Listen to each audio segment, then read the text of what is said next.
Gledate gorenjska poročila na GIF TV. Monika Lotrič, vi ste vršilka dolžnosti direktorice Srednje šole Jesenice. Na tokratni koordinaciji je tekla beseda o sanaciji in izboru v Srednji šoli na Jesenicah. Ja, mi smo, bom rekla, zdaj pa res že upam, da tik pred ciljem obnove šole.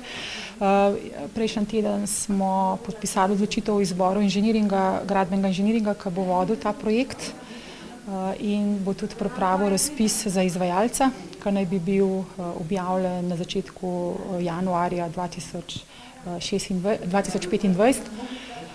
Potem, ko bo ta razpis zunaj, bo izbran izvajalec in nekako pričakujemo, če bo vse teklo seveda gladko, lahko se tudi seveda kakšna stvar na tem področju zakomplicira, naj bi potem nekako aprila, konec marca, aprila pričeli z gradnjo nove šole. V tem času bomo imeli pouk na nadomestnih lokacijah dopoldne, vsi programi. Tako da je pa v projektu tako, da mora biti šola zgrajena v zelo kratkem času in sicer do konca aprila 2026. In koliko dijakov obiskuje Srednjo šolo Jesenice? Ja, Jesenice našo šolo obiskuje 639 dijakov. Poleg tega imamo 66 zaposlenih, pa približno 97 udeležencev izobraževanja odraslih, tako da nas je več kot 800, tako da je to kar velik zalogaj poskrbeti, da bomo eno šolsko leto izvajali program na nadomestnih lokacijah. V Kranju pa odpirajo program zdravstvenega tehnika, kako gledate na to? Ja, njim so odobrili program zdravstvena nega, mi smo dobili odobren dodatni program bolničar negovalec. Zdaj tako je, jaz mislim, da bo odprtje tega programa vsekakor vplivalo na vpis na našo šolo v program zdravstvena nega, ker imamo kar veliko dijakov iz Kranja, okolice, tudi Škofje Loke. Iz celotne Gorenjske? Ja, tako in tudi kar precejšen delež dijakov, tako da jaz upam, da je bila ta odločitev dobro premišljena, ker jaz pričakujem težave in mislim, da če bo nekoč, jaz upam, da se ne bo uresničil scenarij, da bi mi potem imeli novo šolo pa prazne prostore. Absolutno smo mnenja za 20-milijonsko investicijo, da nikakor ne morejo širiti programov po drugih krajih na Gorenjskem. In je bil soglasen sklep, da ministrstvu sporočimo, da ta program ne sme biti odprt za naslednje šolsko leto. Pa če je že požegnan?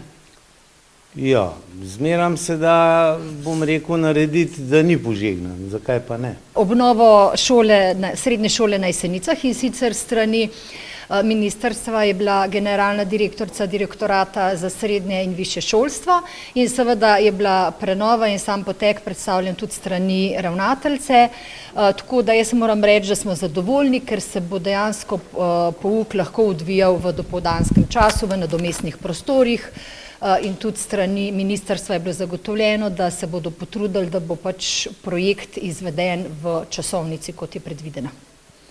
Kaj pa to, da izpostavljena je bila pa seveda tudi predlog ministrstva za program zdravstveni tehnik v Kranju.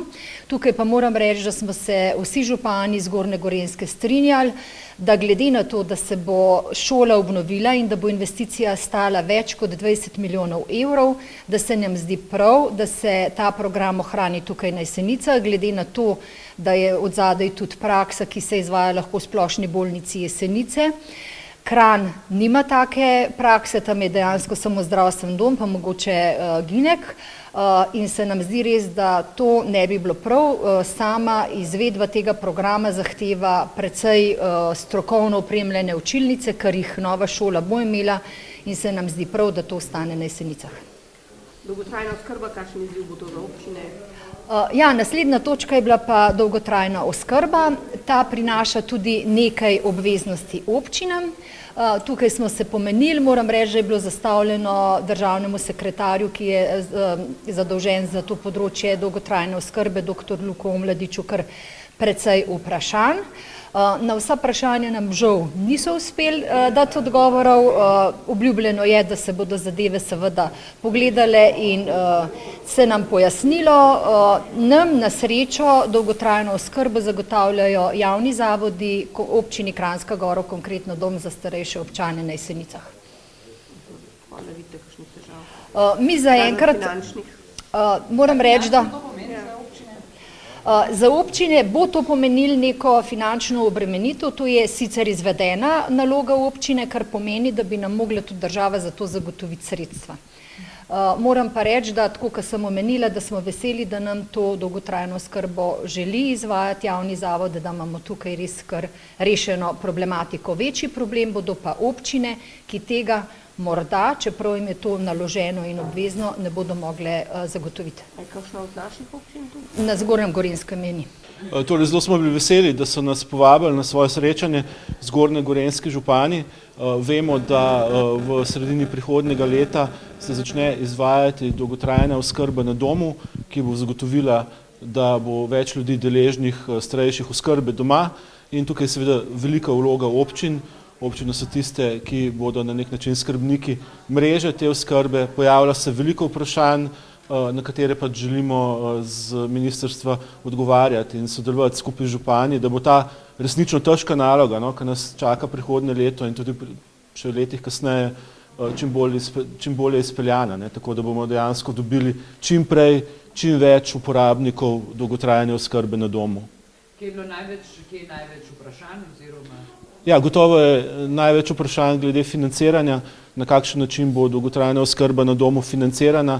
Tukaj pa seveda storitev bo financirana iz zavarovanja za dolgotrajno oskrbo, gotovo pa bodo še določeni stroški nastali pri ustanavljanju javnih zavodov, tam, kjer se bodo občine za to odločile, in tukaj seveda bomo sodelovali in vse morebitne probleme reševali. Rekel pa bi, da seveda na eni strani se tukaj občine postavljajo pred veliko nalogo, to ne bo lahko za njih, po drugi strani pa to tudi velika priložnost. Občine dejansko dobivajo nek inštrument, s katerim bodo lahko seveda ob pomembnem sodelovanju države poskrbele za en ta pomemben element oskrbe starejših in povečale obseg oskrbe starejših na domu. Kot pa denar za vse to? Dolgotrajna oskrba na domu bo za vse, kot storitev bo za vse upravičence pokrita iz zavarovanja za dolgotrajno oskrbo. Je v bistvu kakšno posebno vprašanje tukaj na tem območju, vemo, da gre bolj za podeželsko območje, bilo izpostavljeno? Mislim, kakor smo se danes pogovarjali, moram reči, da sem zelo zadovoljen s tem, kako stvari potekajo, da tukaj en velik del dogovorov o izvajalcih dolgotrajne oskrbe na domu je že v kar napredni fazi. Tako da ocenjujem, da so tako prihodnji izvajalci kot občine na dobri poti.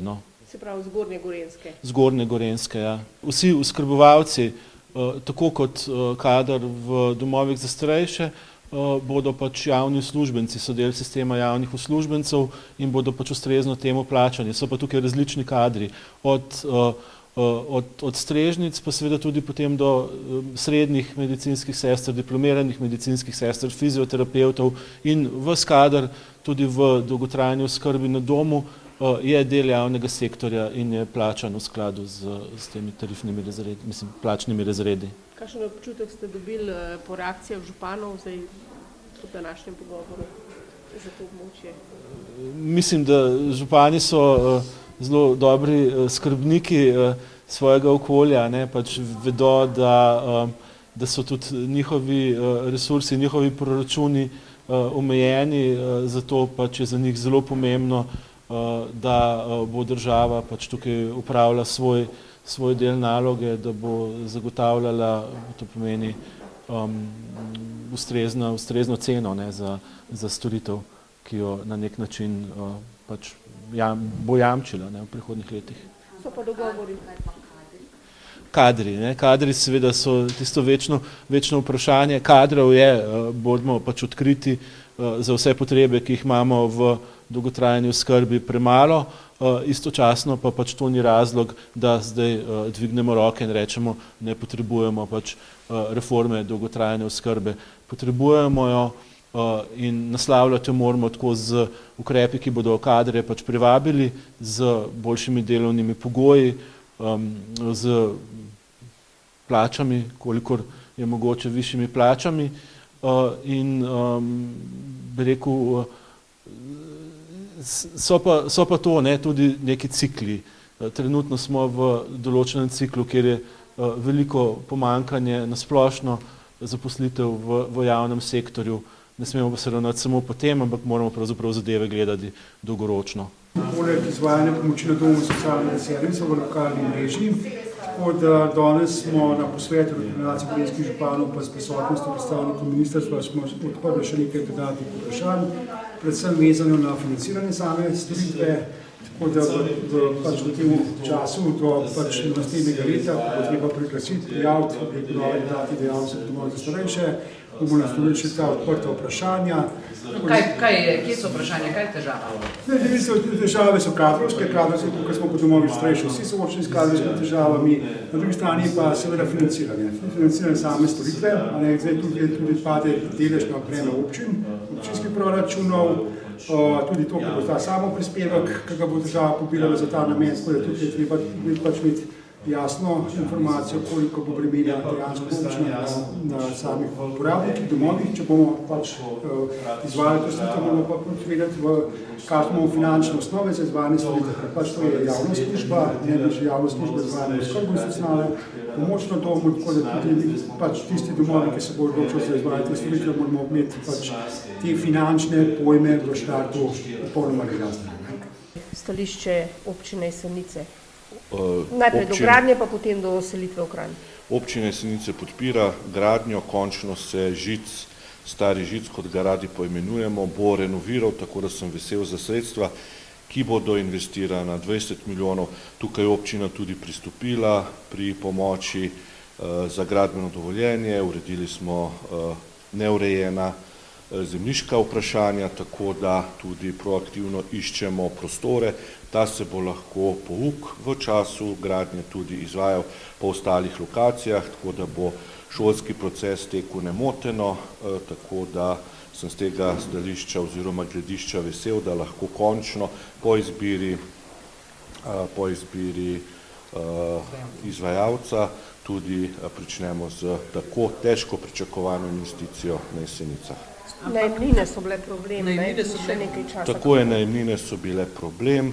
V prihodnjem tednu se tudi z ravnateljico šole srečamo na občini in zopet preučimo oziroma pregledamo in identificiramo tiste prostore, ki bodo seveda finančno vzdržni in ponudili vse, bom rekel, možnosti. A boste občina pomagala, kaj pri teh najemninah najbrž? Tukaj občina težko pomaga, ampak je bil dogovor z državo oziroma z ministrstvom, da bo priskočilo na pomoč in tudi ta strošek pokril. Kranjski oddelek, to ste bili pa soglasno župani. Tako je, bili smo dokaj šokirani ob najavi, da ministrstvo seveda namerava odpreti oddelek zdravstvene nege v Kranju. Tukaj moram ostro protestirati proti ministrstvu, proti odločitvi, ki je seveda v prvi vrsti politična odločitev, ni strokovna odločitev. Moramo vedeti, da proces zdravstvene nege oziroma izobraževanja poteka na Jesenicah že vrsto let, je strokovno in nudi klinično okolje, ki ga tako izobraževanje potrebuje. Imamo prostore, imamo seveda kadre, tradicijo. Žal v Kranju odpirati nov oddelek, ki je v bistvu najdražje oblika izobraževanja, ki potrebuje tak finančen vložek, da se v bistvu lahko odpre tak oddelek, ki nudi vse pogoje za izobraževanje, ni smotrn po mojem mnenju in seveda Kranj ne nudi kliničnega okolja, ki ga taka smer nujno potrebuje. Na Jesnicah imamo bolnico, imamo vse ostale inštitucije, v katerih se proces nege oziroma izobraževanja tudi odvija, tako da sem zelo skeptičen in pa zelo razočaran nad odločitvijo, da tak program v bistvu politično umešča v Kranj. Politično zakaj? Ker v bistvu, kot sem že povedal, Kranj nima kliničnega okolja. Ampak politično odločitev zakaj? Kranj, bolnica. Seveda, tukaj je velika želja vodstva oziroma kranjske občine, da umesti tak program in prične in ustvarjati pogoje za umestitev bolnišnice, regijske bolnišnice, za katero se tako kot ostali dve občini bori Kranj. Dajmo to še enkrat v enem stavku, da bo prosto vedeti. Kaj je razlog, poziv sem, kaj hoče Kranj? Kranj želi vzpostavljati pogoje za umestitev regijske bolnišnice, za katero se seveda bori. Prav hoče si prednost s tem pridobiti, ne? Ja, pridobiti si pogoje oziroma argumente, zakaj se lahko v bistvu umesti Kranj med ostale lokacije kot morebitna lokacija za gradnjo nove regijske bolnišnice. Na tem področju še kaj novega? Mi smo poslali zopet apel na ministrstvo, nimamo kazalnikov, nimamo analize, na podlagi katere se je ministrstvo odločilo oziroma katero je upoštevalo oziroma bi upoštevalo pri določitvi lokacije in žal odgovora še ni, tako da ga pričakujemo in seveda zopet smo opozorili, da na Jesenicah imamo prostor tako ob zdajšnji bolnišnici kot ostale lokacije, ki so vam že poznane, Plavški travnik, kjer bi se lahko umestila taka potrebna investicija za Gorenjsko.